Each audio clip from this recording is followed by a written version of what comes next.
ফিলিস্তিনি প্রতিরোধ যোদ্ধাদের প্রতিদিনের রুটিন হয়ে গেছে এটা ইসরায়েলি সেনাদের নাস্তানাবুদ করা। যে পরিমাণ যন্ত্রণা ইসরায়েল সরকার দেয় ফিলিস্তিনিদের, ইসরায়েলি সেনাদের হয়রানি হওয়াটা যেন প্রাপ্য। প্রতিরোধ অভিযান চালিয়ে তা ভিডিও করে প্রতিদিন প্রকাশও করছে ফিলিস্তিনের প্রতিরোধ সংগঠনগুলো। গত রাতেও নেট দুনিয়া ভিডিও ছেড়েছে আল কাসাম ব্রিগেড ও আল কুদস ব্রিগেড। আল কাসাম ব্রিগেড হচ্ছে হামাসের সামরিক শাখা, আর আল কুদস ব্রিগেড হচ্ছে ফিলিস্তিনি ইসলামিক জিহাদের সামরিক শাখা। ভিডিওতে দেখা যায় আল কাসাম ও আল কুদসের নেতৃত্বে ফিলিস্তিনি প্রতিরোধ সংগঠনগুলো ইসরায়েলি মার্কাভা ট্যাঙ্কে হামলা চালিয়েছে। ভিডিওর আরেকটি ক্লিপে দেখা যায় ফিলিস্তিনি স্নাইপার ইসরায়েলি সেনাকে লক্ষ্য করে গুলি চালিয়েছে। এদিকে আরেকটি আলাদা অভিযানে দক্ষিণ গাজার খান ইউনুস এলাকায় ইসরায়েলি সেনাবাহিনীর অবস্থানে মর্টার শেল নিক্ষেপ করেছে আল কুদস ব্রিগেড। সংগঠনটি জানিয়েছে তারা পশ্চিম সীমান্তবর্তী এলাকায় অবস্থিত ইসরায়েলি বাহিনীর লক্ষ্যবস্তুতে 60 মিলিমিটার মর্টার শেল ছুড়েছে। এই এলাকা খান ইউনুস শহরের উত্তর অবস্থিত। আল কুদস ব্রিগেড জানায় খান ইউনুস শহরের দক্ষিণ অংশে অবস্থিত হালিমা মসজিদের আশপাশে অবস্থান নেওয়া ইসরায়েলি সেনাদের উপরও তারা 60 মিলিমিটার মর্টার শেলের প্রচণ্ড গোলাবর্ষণ চালিয়েছে।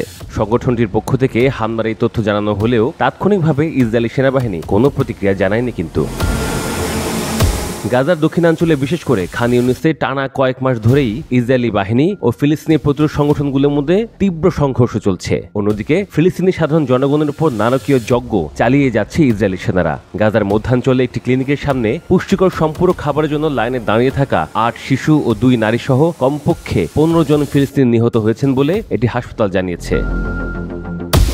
দেইর আল বালার আল আকসা শহীদ হাসপাতালে ভিডিওতে দেখা যায় বেশ কয়েকজন শিশু এবং অন্যান্যদের মরদেহ মেঝেতে পড়ে আছে এবং চিকিৎসকরা অন্য কয়েকজনের ক্ষতস্থানে চিকিৎসা করছেন। এই হামলাকে আন্তর্জাতিক আইনের স্পষ্ট লঙ্ঘন বলে উল্লেখ করছে ক্লিনিকটি পরিচালনা করে যুক্তরাষ্ট্র ভিত্তিক সাহায্য সংস্থা প্রজেক্ট হোপ। ইসরায়েলি সেনাবাহিনী হামাস সন্ত্রাসীদের উপর আঘাত হানার দাবি করেছে এবং বেসামরিক নাগরিকদের ক্ষতির জন্য দুঃখ প্রকাশ করেছে। প্রজেক্ট হোপ জানিয়েছে বৃহস্পতিবার সকালে দেইর আল বালা এলাকায় অবস্থিত তাদের আলতায়ারা স্বাস্থ্য ক্লিনিকের সামনে এই হামলা চালানো হয়। অনেকেই অপুষ্টি, নানা ধরনের সংক্রমণ, দীর্ঘস্থায়ী অসুস্থতা এবং আরও অনেক সমস্যার চিকিৎসার জন্য বাইরে জড়ো হচ্ছিলেন। এদিকে গাজায় যুদ্ধবিরতি নিয়ে কাতার ও মিশরের সাথে মধ্যস্থতাকারী হিসেবে কাজ করা মার্কিন যুক্তরাষ্ট্র আশাবাদী হলেও তারা এখনো কোনো অগ্রগতি কাছাকাছি পৌঁছেছে বলে লক্ষণ দেখা যাচ্ছে না।